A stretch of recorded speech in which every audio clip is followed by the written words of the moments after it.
Pourquoi me porter sur ce choix du Mahé 36 de Fountaine Pajot? J'ai loué, j'ai eu l'occasion de louer un Elia 44. Mais là on était beaucoup, on était 2 familles, 4 ados, un grand-père, donc il fallait quelque chose d'assez grand avec pas mal de salles de bain.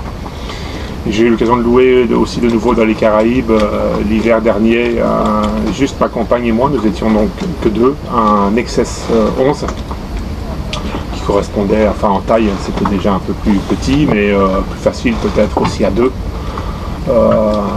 Les avantages que j'ai trouvé sur cette Nexus 11, c'était le poste de barre complètement à l'arrière. Quand on n'est que 2, c'est un peu compliqué d'avoir le poste de barre complètement à l'arrière et d'avoir une visibilité finalement assez réduite, ce qui nous obligeait à devoir laisser tous les rideaux à l'intérieur ouverts, donc il y avait une chaleur incroyable dedans, parce qu'on regardait en fait à travers la baie vitrée, pour regarder à travers les vitres du carré pour voir ce qu'il y avait en face, quoi. À côté de ça, c'était un super bateau, parce que un point que je cherchais et que je veux absolument, c'est d'avoir la douche séparée de l'espace devant le lavabo et les toilettes dans la salle de bain, pour ne pas avoir de l'eau partout, chaque fois se retrouver complètement trempé quand on veut juste aller aux toilettes ou quand on prend une douche et d'en mettre partout. Donc c'était un peu un critère, donc je voulais chercher un bateau de petite taille de bateau, mais dans lequel je puisse tenir debout, hein. Je fais un 1,94 m, c'est sûr que j'ai pas envie de vivre courbé. Et je voulais donc des lits qui fassent bien 2 mètres de long.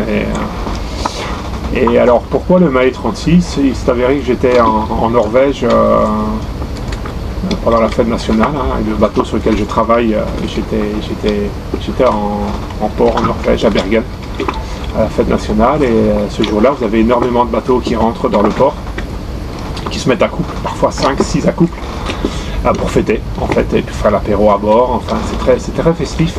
Ce jour-là il a fait très beau, et il y avait un couple de 2 personnes retraitées, des Norvégiens, qui avaient un Mahé 36.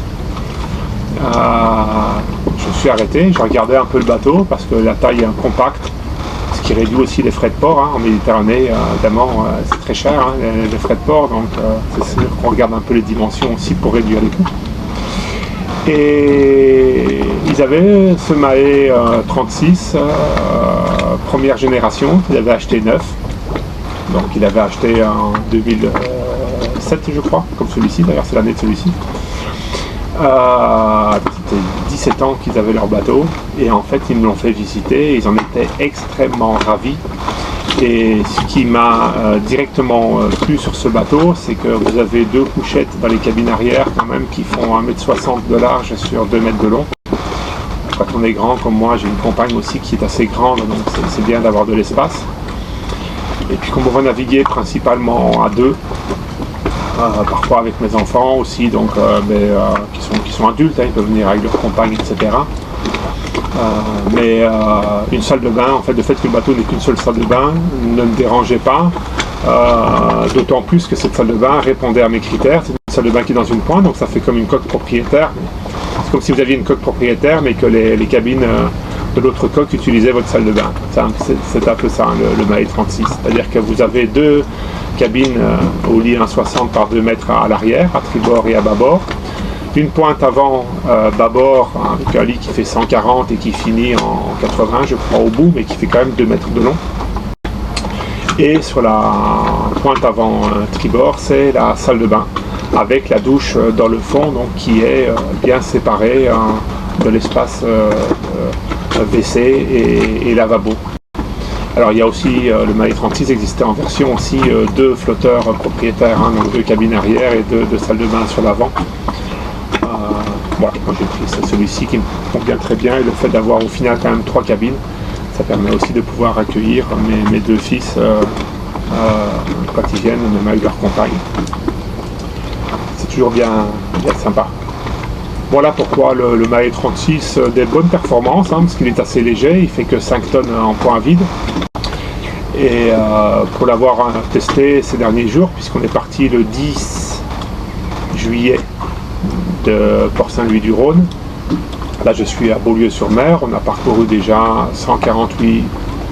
milles nautiques pour arriver jusqu'ici, en s'arrêtant, hein, on naviguait par étapes. Donc moi j'ai pu l'essayer avec du vent, sans vent, au près, en vent arrière, en largue, un peu tout. Et je le trouve assez performant. C'est-à-dire que même quand il n'y a pas beaucoup de vent, on est arrivé à remonter au près alors que le vent vrai était que de 6 nœuds et demi. On arrivait à remonter à un 4 nœuds à 35 degrés du vent, ce qui m'a un peu surpris quand même avec ce bateau, cette performance. Et puis les voiles sont pas toutes neuves, mais elles sont quand même plus récentes que le bateau, donc elles vont encore faire leur temps avant de se décider à les changer.